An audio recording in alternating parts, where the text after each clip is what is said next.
Welcome to Season 6 of Unapologetically Woman. We're celebrating phenomenal women all across Kentucky who make no apologies for their perspectives or the impact that they're making in the community. Today, we're celebrating Jaydan Norris. Jaydan is an advocate, legislative aide for District 1 Council Office, and she's the Director of Strategic Initiatives for the National Alliance on Mental Illness in Lexington chapter. Unapologetically Woman, Jaydan Norris, that's you. Congratulations. Thank you, Sharon. Thank you for having me here, and thank you to all of Community Action Council. It's definitely a surprise, but a sweet surprise and such an honor to be selected as a recipient for the Unapologetically Woman. And it's a bittersweet feeling knowing my interview is during March, the month of Women's History. That's really important because Yes. really it's all about women. The reason that we do this show is for young girls and young women to see that there are women out there doing things their own way. Yeah, absolutely. And I will say women in leadership is something that's so important to me. I witnessed a phenomenal woman firsthand at home. My mom, she is the excellent example of what a woman in leadership looks like. I'm actually the first woman in my family to go to college. Well, I'm a first-generation college student, so first in my family to do it in general. But with that being said, my mom, she didn't have to have a fancy degree or college experience to show me what emotional intelligence looks like, what problem solving looked like. She woke up every day. She got me and my younger sister ready, took us to school. She was our secretary in our elementary school.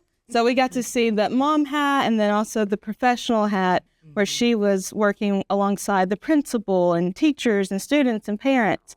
And just seeing her in action and then also coming home and taking us to practices or instilling that motivation, that drive in us, she just did a great job. So I hope to be half the leader that she is. Well, now that you've brought her up, what does she think about all of the things that you're doing? Oh my gosh, she is so proud. I don't think she is surprised, which I humbly say that I'm surprised. I surprise myself every day and I get nervous and I still get jitters and I ask her, do you think this is possible or should I look into doing this? And she will just look straight at me, straight face and say, yes, why? Why is that even a question? Why is there even doubt? So I know. But that's part of what we all have self-doubt. Absolutely. Times. And then, we learn how to deal with it because that's something that's just not ever going to go away. Yeah, absolutely. I agree. And that self-doubt that you mentioned kind of brings me to what I do now. So I am currently the Director of Strategic Initiatives at the National Alliance on Mental Illness, the NAMI Lexington chapter. So our nonprofit, we serve individuals struggling with mental illnesses, with mental health conditions. And I really feel that personally because I do struggle with anxiety. In the past, there's been times where it's been crippling, where it feels like I can't overcome it. But fortunately, I've had the right support systems in place. I have my family that I can turn to. I have my doctor that I can go to and get a plan to see how I can grow through it and manage it. And I've been so fortunate to have this. That realization of realizing I have the access, but not everyone does, pulled me into the field I am in today. Mental health care is so important. It should be treated in the same regard as general health care. So that's really what drives me every day. What do you think? Do you see the stigma of mental health? Has it gotten any better than it has been in the past? I definitely feel like the stigma of negative thoughts or shame or embarrassment around mental health condition has been reduced. Thankfully for organizations like NAMI and other mental health advocates, awareness events, all the things surrounding mental health, bringing it into light, giving it the spotlight that it needs, and also just really highlighting the consumers, what they need, hearing personal testimonies when they share their stories. I think it lets others know you can ask for help and you can do it proudly. Your mental health condition, your struggle does not define you.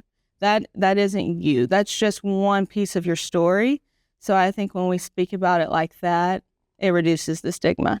Well, and I tell people, if you break your arm, you're going to go to the doctor. Absolutely. So whatever you need help with, don't be ashamed, because it used to be shameful. Yes, absolutely. Oh my God, I don't want anybody to know. Yeah. And now I see that people are talking about mental wellness, just openly. Yeah, mental wellness affects our everyday life. It affects how we show up to work, how we show up in relationships, how we sit with ourselves. So when your mental wellness is a little out of whack, that can just begin to unravel everything. So like you said, it is very important. Let's talk about it. Let's have the conversations. And I am just so fortunate to be in the position I am, that I advocate and I spread awareness about mental health, and that I secure sustainable funding for mental health services. I'm proud to do that. Yeah, and your eyes kind of light up when you say that too. Yes. Like, I'm proud to do I that am because proud. it's important. Our society should have those systems in place, like it does every other general health care. Your arm, your leg, your brain, your mental wellness should be treated in the same regard. In the same way. So that's not the only thing you're doing. You're down at City Hall with Tyler Morton. Yes, that is correct. So I'm a legislative aide with Councilmember Morton. We represent the 1st District. So Councilmember Morton, he really wants his office to be a voice for the 1st District, for the neighbors, for the businesses, for the parks, just to improve the community, to know that someone in office is speaking out for them and representing them, and just consistently improving the community. So working with District 1, has it given you the opportunity to see things that are happening in the city in a different way? Definitely. So working internally in the government center, I get to see the behind the scenes of how city government works, how things are passed, how community engagement plays a role, how truly the community members and their voice has a say in how it shapes Lexington and their everyday life. Well, that's always something that, I hate, maybe politics is the thing for me, but I'm always excited about the work that's happening, in City Hall, because it affects everything that we're doing. But that's not all you do. You're also an associate at Sutherland and Associates. How do you balance all of these moving parts at the same time? Yes, it definitely is a bit to juggle at times. I will say that it's caused me to be very intentional with where I put my time and my commitments and my efforts in. It really has helped me determine where my passions really lie. So I am fortunate to say that most days work does not feel like work. That's good. Most days. Now, of course, we all have those days or two where we don't want to go. Like yes, where we're down. just trekking uphill. But most days, work does not feel like work. I genuinely get to wake up every morning and do what I want to do. I enjoy what I'm doing. I know that I'm helping others, so I love it, and I feel like that's how I have the balance and maintain the energy to do it. So for young girls and young women that are looking at you, what kind of advice would you give them? Yes, as a young woman myself stepping into leadership spaces, I hope that my presence radiates confidence and courage. I hope that younger women and women who are older than me are able to look at me and recognize my leadership through my dedication, through the effort I put in, through the networking opportunities I attend, through the initiatives I lead. I hope they realize that you don't have to wait for a certain stage in life or a certain age to have a voice, to be a leader. I want to be proof of that. I would tell young girls, invest in yourself, invest in your studies, read those books, find a mentor, ask the questions. Once your intelligence stands out, don't shrink yourself. You don't have to apologize for putting in the work. You've earned it. Congratulations. Thank you. Thank you. You guys heard it. You don't have to apologize. You've already put in the work. Don't be afraid to do whatever it is that you want to do. And do it as many times as it takes to get you where you need to be. And continue to watch as we celebrate other phenomenal women on Unapologetically Woman. I'll see you soon.